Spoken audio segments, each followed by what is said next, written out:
Hi, this is Joe Chambers. Welcome to Musicians Hall of Fame Backstage from the Vault series. This is a series of interviews we did starting back in 2004, 2 years before the Musicians Hall of Fame opened to the public. We hope you enjoy it, and if you do, please remember to hit like, subscribe, and the notification bell so you don't miss any of our new shows. Today's clip features musician Al Kooper's memories of Jimi Hendrix. My relationship with Jimi Hendrix is a complex story. I met him at the Monterey Pop Festival, but I already knew quite a bit about him. And the Monterey Pop Festival was his U.S. debut as Jimi Hendrix, with the Jimi Hendrix Experience. But the guy that I was signed to as a writer, Aaron Schroeder, he had Jimi Hendrix signed as well, and a couple of other people. He was a good talent scout. Randy Newman was signed to him. I mean, this is all before these people were successful, and Barry White. And so I was in really fabulous company. And we all started out with Aaron Schroeder. So I heard Jimmy's album, the English one, you know, way before it came out in America. So I was like a big fan already. And I was the stage manager at Monterey. So he came up for sound check, and I was helping him with everything. And he said, "You're Al Kooper." I said, "Yeah." He said, "What are you doing up here?" I said, "I'm stage managing for the concert, you know, trying to help out and everything." He said, "Really?" He said, "You know, we're going to play like a Rolling Stone tonight. Why don't you sit in and play the organ with us?" And I said, "Because I'm working." I said, and they get very mad at me if I did that. I said, "Don't think I don't want to do it. I really want to do it. But it would be so unprofessional of me to do it that I can't do it." I said, "But I promise you that somewhere down the line, we're going to do that." And then I told him the connection, you know, about we were both signed to the same publisher and everything. And he laughed, and he was very nice. And so as time went by, we actually ended up living a half a block from each other in New York.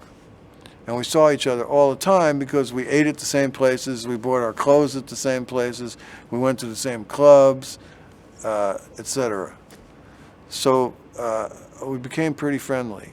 And one night, there was this place called the Tin Angel, across the street from the Cafe A Go-Go, which was the big club in Greenwich Village. So I went into the Tin Angel to get something to eat, and he was sitting at a table with some gal. And he said, Al, come over. He said, "You by yourself?" I said, "Yeah." He said, "Come sit with us." I said, "Okay." And he was already eating. I said, "What are you eating there?" He said, "Oh, this is something I asked them to make up for me all the time. It's like ground beef and some rice and some vegetables and, you know, all mixed together and everything." I said, "That looks great." I said, "Would they make that for me?" He said, "Ask them. Why not? Why not? They make it for me." So the waitress came over and I said, "Can I get what he has?" And she said, "Sure." And it was wonderful and not terribly expensive. And to this day, I still eat that, and it's called Jimi Hendrix. My wife says, "What do you want to have tonight?" I said, "Jimi Hendrix." She knows what I'm talking about. And so that's a big deal to me. But I named the dish after him. Nobody else would know what I'm talking about. You know, said, "What do you want for dinner tonight?" I went, "Jimi Hendrix," and I think I was crazy. But she knows what I'm talking about. And then we got to play a lot together because it was the era of the jam session. And there was about 3 or 4 clubs in New York. And if you went there about 11:45, which would be like the end of the second set, and you were hanging out, they'd wait till the audience left, and then they'd lock the doors. And whoever was in there was going to be jamming that night. And we'd all jam, you know, and play all night. And they opened the doors, and the sun would be out. And did that at the Cafe A Go-Go and a club called The Scene that was uptown on 46th Street. And this new club that opened called Generation, which, ironically enough, later on became Electric Lady Studios. So he bought the club and turned it into a recording studio. And the amazing thing about Jimmy was he would, when he came to these jam sessions, he would come with one of these professional tape recorders that they used mostly on movie sets called Nagras. And he would record everything that was going on. And then he'd, leave, and he had the tape of what went on. And I think he used that in case anything was good, he'd just take it and put it in a song or something. I wish I knew where those tapes were, because we did some mighty fine playing. And the only thing I ever hear when bootlegs come out is some mighty terrible playing. So, whatever. But just sitting at a table or talking on the street or something, I found him to be actually a pretty shy guy. And he had a good sense of humor, but he was pretty shy. And, you would never guess that. I really enjoyed the time I spent with him. I had tremendous respect for him. And I'm glad he asked me to play on Electric Ladyland. I played on a track. It ain't a great track, but just to have played with him on a record is, evidence that I'm not lying.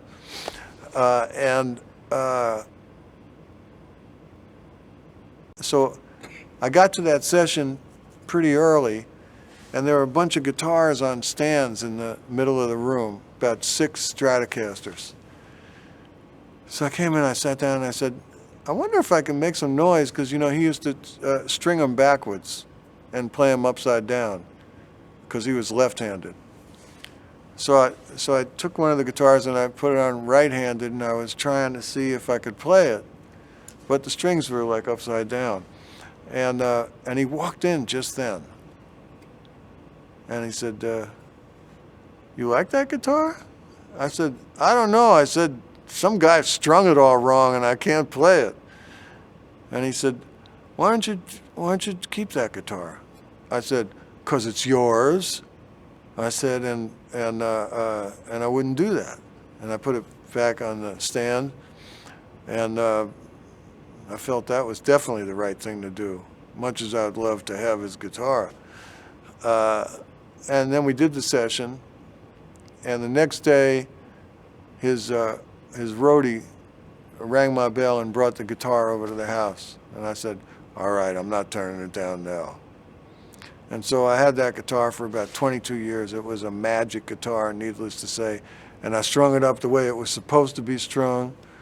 And I got a lot of use out of that guitar, a lot of magic out of that guitar. And then people started breaking into my house. Man, I imagine they were trying to get that guitar. So I said, well, I can't keep this anymore. But I had 22 years with it, and pass it along. So I got a friend of mine to broker it and sell it, and sold it for about $100,000 in 1991. And I put a lot of press out about that too, so people stopped trying to break into my house. And I didn't want to do that, but I had to do that. Self-preservation. Needless to say, that was probably the most you ever got paid for one session. What do you mean? Oh, you mean because he gave me the guitar? Yeah. And I'm thinking, what is this? This is a piece of wood with some metal strings on it. Somebody's paying me $100,000 for this. Is that unbelievable? And I'll tell you, it was at a time in my life when I really could have used that $100,000. So, thank you, Jimmy.